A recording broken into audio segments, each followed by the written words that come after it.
And once again, I'd like to welcome Chris Brown to the CAS User Developer Experience Working Group. Thank you for presenting today, Chris. You should have sharing privileges, so feel free to take it away. Okay. Okay, is everyone able to see my screen? Yep. Cool. Thank you for the introduction, Hannah, and thank you for the invitation to present. This talk is titled, What Research Software Engineers Must Be Afforded? Better Software Through the Right Development Practices and Tools. Again, my name is Chris. I'm an assistant professor at Virginia Tech. Min Hyuk Ko, or Min, is the graduate student leading this work. And we're grateful from support from the Alfred P. Sloan Foundation to support this work. All right, first, I just have a very brief activity, more to get insights on the audience and to learn what your experiences are. So I'll click this and it should load. So just a brief kind of 2-question survey, whatever you like to call it. The first question, just broadly, how to use software to advance scientific discovery. And I'll just pause a few moments so you can log in and complete this.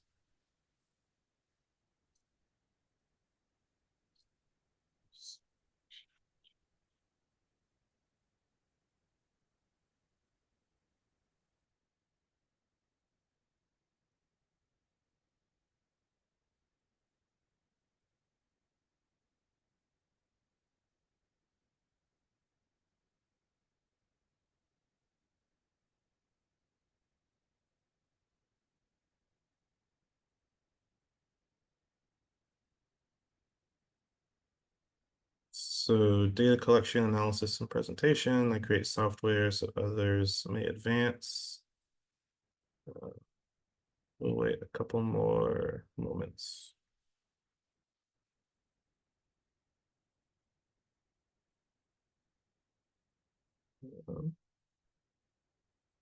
Parallel programming tools for domain scientists, creating component libraries for data analysis and acquisition.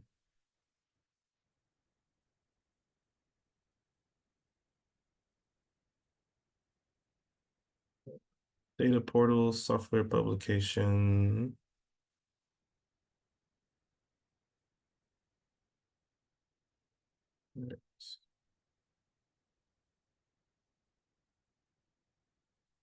Is anyone else still trying to respond?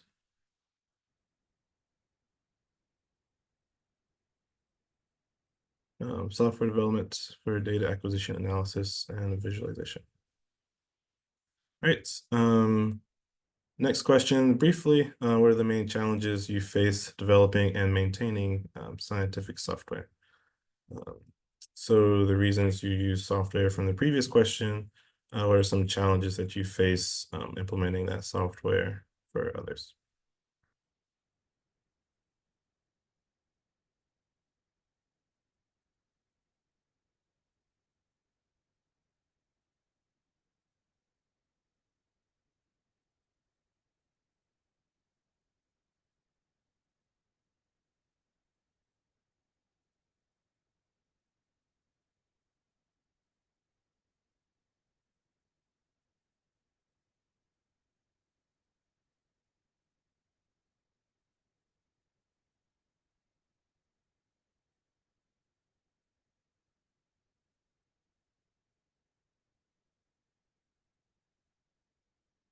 Right, we have explaining software development processes to domain scientists.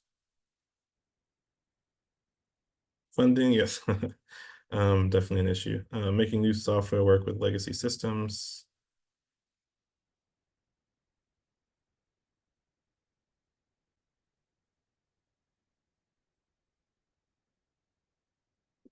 Determining the accuracy of the models the software uses, also translating the algorithm of the scientists into actual software, keeping up with ever-changing needs and requests for support, funding and time, and aligning development plans with funding and user requests.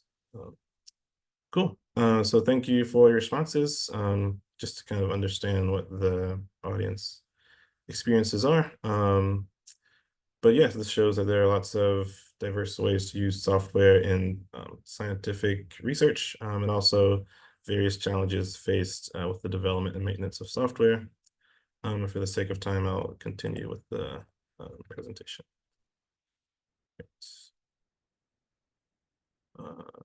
Okay, this should be back on the slides. Research software engineering, the process of using software to advance research. More than 90% of researchers report relying on software to support their work in some form or fashion, and we just saw some examples of that here in this group.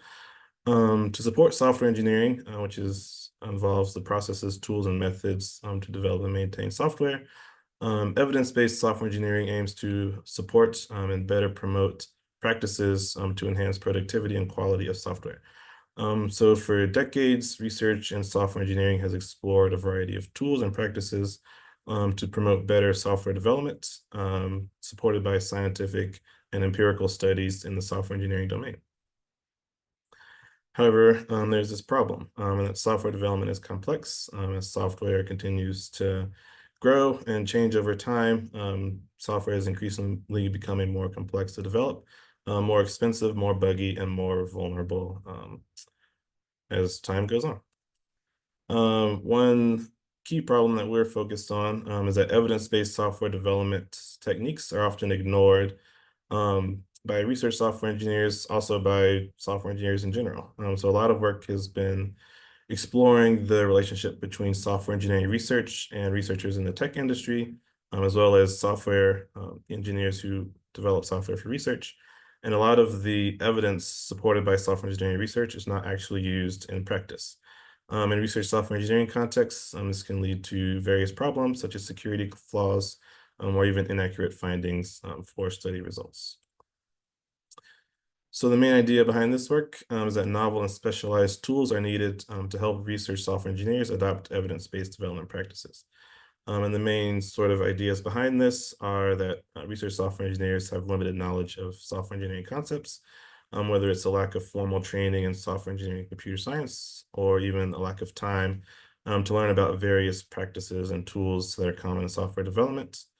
And there's also, in general, a lack of access to empirical software engineering research findings. So studies show that software engineers in the tech industry find research results irrelevant to their needs and not applicable to their specific contexts. The same could probably be true for research software engineers, where the studies that are done in software engineering research may not translate into scientific software concepts. So one sort of open question that we hope to look into maybe even more in the future is, are research software engineers more open to adopting evidence-based practices compared to software engineers in a traditional tech setting? And we'll get into this a little bit towards the end, but this is one thing that we're hoping to explore in the future.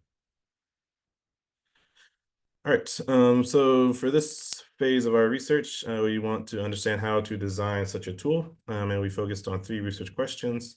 The first, what are the main development challenges that research software engineers face?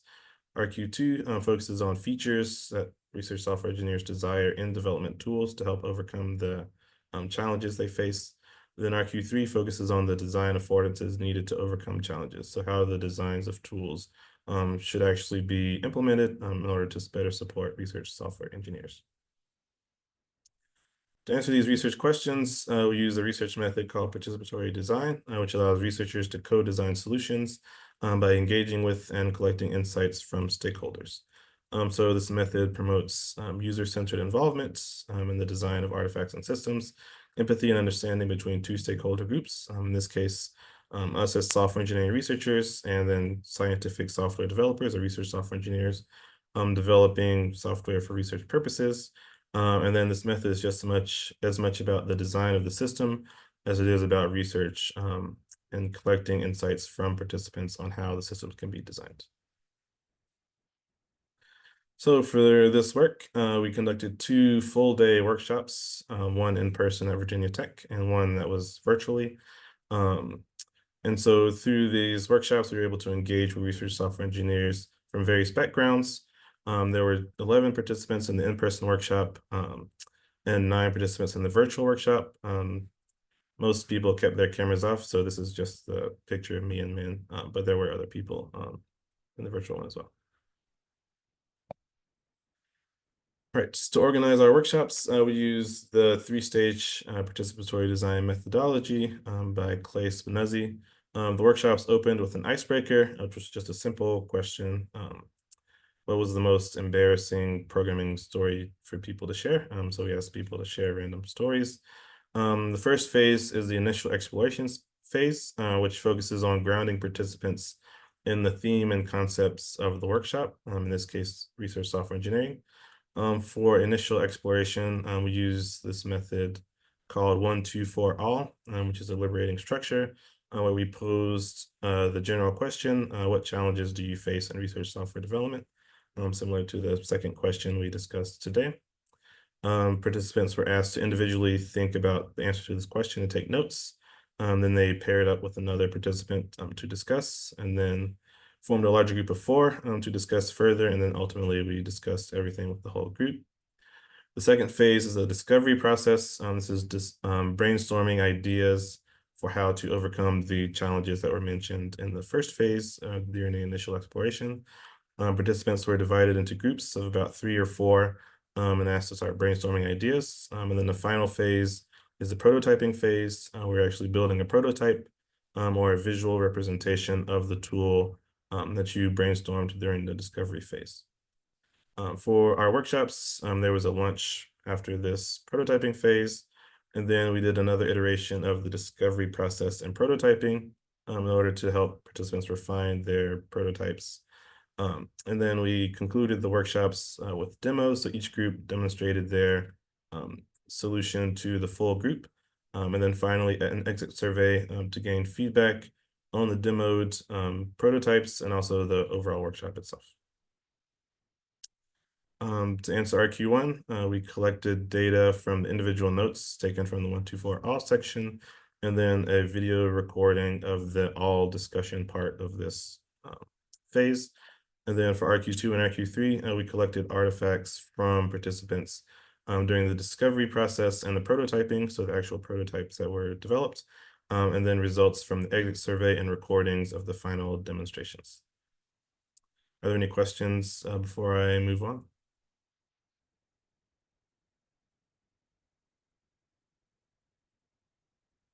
Cool. All right.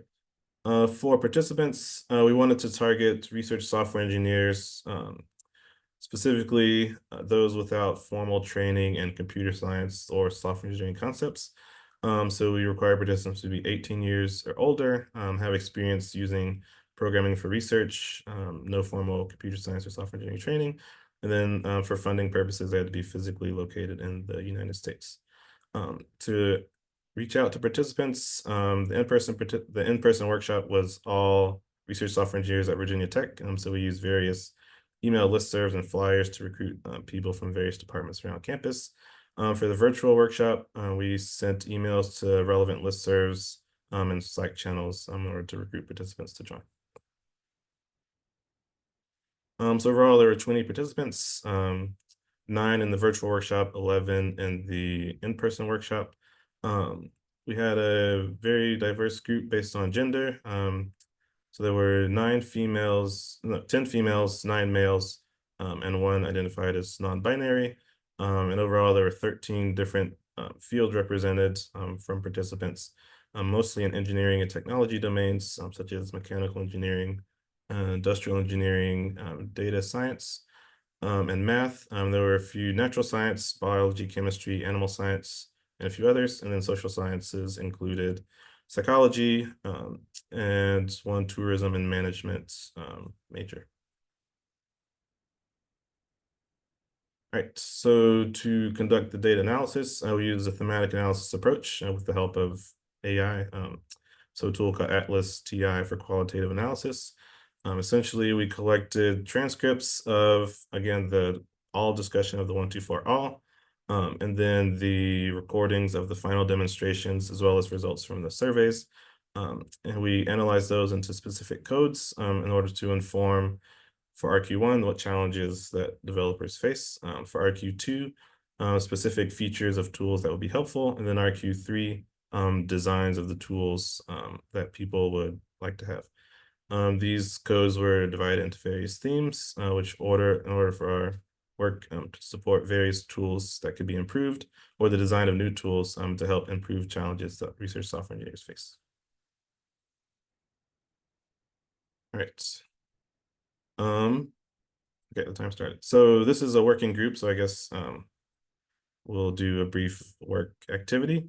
Just on your own, as you want, you can envision some challenges you faced. We discussed some very briefly at the beginning, but you can design some prototype tool that will help you overcome the challenge you specifically mentioned or challenges you face. This is one of the activities that participants were asked to do in our workshop. And so I'll give some time to either write a description, design a brief mock-up, or storyboard, or however you want to kind of outline the tool that would help you. And I'll pause for that.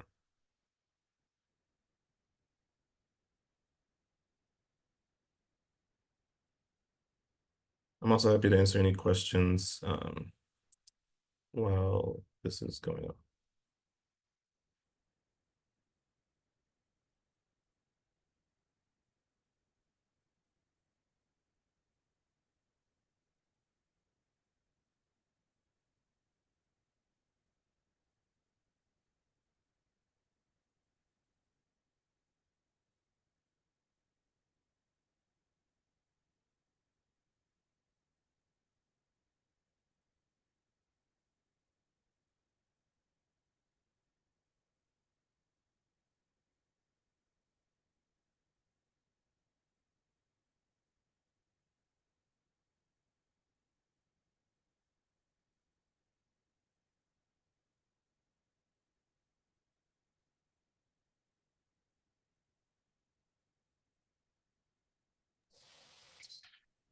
Yeah. Chris, If you join, go ahead. just a quick question. So just to illustrate, would you be able to illustrate what a prototype tool would look like to solve one of the issues, maybe just to have a better idea? And sorry, I'm not Yes. super familiar with the whole UX process. I'm kind of a little bit outside this community, so this is all new to me. Yeah, that's a good question. That's perfectly fine. We'll go over actual prototypes briefly that people actually shared in a few slides. But in this case, just any sort of written description or a drawing, or just think about it in your head, what sort of tool would be helpful. There's no I guess, specific artifacts to collect from this. This is more just a brainstorming activity. But yeah, in terms of what the workshop participants actually did, we instructed them to either design a prototype using Figma or drawings or storyboard in order to visualize the sort of tool that would help them overcome their challenges. And they were, I guess, provided with a little more context as well. Sounds good. Thank you. Right, so there's like 15 more seconds.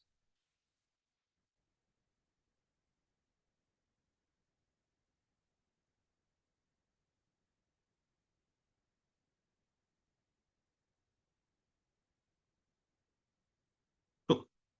All right, as we move on to the results and the discussion portion of this talk, just hold on to your idea and we'll see how well, or we won't see. You can check and brainstorm how well it matches what the participants in our workshops came up with. All right, so for RQ1, we focused on development challenges. The groundedness presented here is the number of times it came up in discussions by participants regarding the challenges they face in their own research development, software development. The first main topic was a challenge with implementation. So difficulties actually writing code to understand problems. The second was just debugging. So difficulties finding errors and fixing code, including code written by themselves, written by others, and code generated by generative AI. And then the third main challenge was focused on understanding code. So challenges understanding the architecture of code and how to best improve it. Other issues we found were with syntax, remembering how to write code for various implementations, selecting a programming language, and then how to verify the code is correct. Focused on testing and how to better test software to know it's doing the right thing.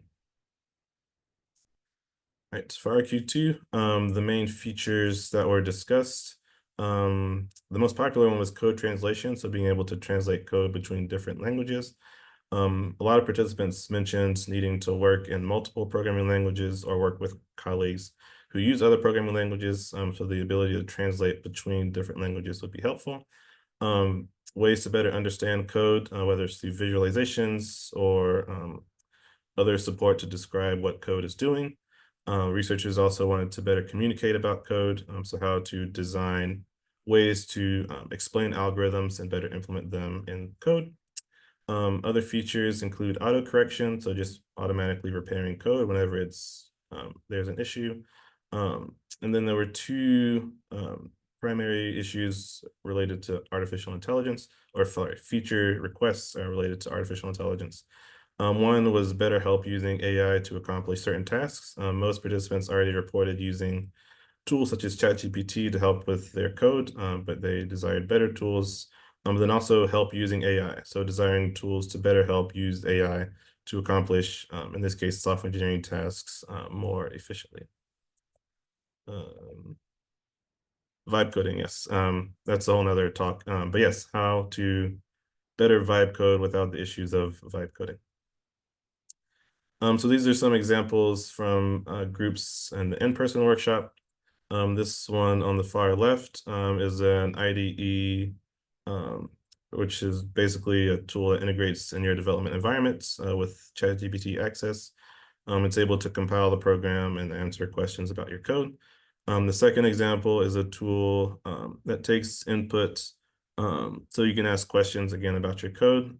This is in a Google browser, Google Chrome, sorry. Google Chrome extension, be able to receive answers about code. The third example takes different programming languages. So this has an example of MATLAB, Python, and R, and is able to support autocorrection, explain functions, write the algorithms with converted code in different languages, and then report any logical errors based on what the code actually does. And then this final tool does a lot of things, but takes in customized input from the user. So what programming language are you using? What field are you in? What's your level of experience? This is also an IDE plugin. And then based on that, you would submit your question and it would provide a response. And then you can chat here with some LLM within your development environment. For the virtual workshop, there are also prototypes. For the in-person workshop, most of them were drawn out on whiteboards, although they were given the option to use paper and pencil or Figma and Canva and other online tools. The workshops that were virtual, they were required to use online collaborative tools. So we offered Figma, Canva, Google Drive, like Google Suite, and then some other tools as well. This first one is another IDE plugin where you're asking ChatGPT in this case, or any LLM, about how to write code. And then there's some questions and features it can have here. Other features include sort of links to the database here, being able to have a focus mode, lo-fi music mode, timers for breaks, and various features related to that. And then this final tool is more of a mock-up of a tool, or a flow of a tool in order to support code generation and translation for various research tasks. All right, so we analyzed all of our results and came up with 4 main themes for how to best design systems to support research software engineers. So if you think back to the activity and the kind of design or prototype you came up with, you can see how well it matches up with these. The first key design that we found was that participants wanted tools to be in situ, or basically integrated into their development environment. For all of the groups, we found that they reported or they designed either an IDE plugin, so a plugin that goes into their development environment, or a browser extension, so into their web browser where they can easily access it as they're already doing other tasks, such as either interacting with ChatGPT or Googling things online. So this is a key design feature. Another one is customizable. So participants desired customized responses either from AI or customized solutions that can incorporate their own background and their own research context. For example, if you're in chemistry, being able to provide responses customized in a chemistry for someone with a chemistry background or any other domain specific field. They also desired customizable solutions based on their programming expertise. So the language that they use, the desired language they may want to translate into, and their overall knowledge and experience with programming. AI powered was another popular design. So all of the solutions had some form of AI integrated into their system, whether it's ChatGPT or some other custom tuned model that would help better support learning, translating, and generating code.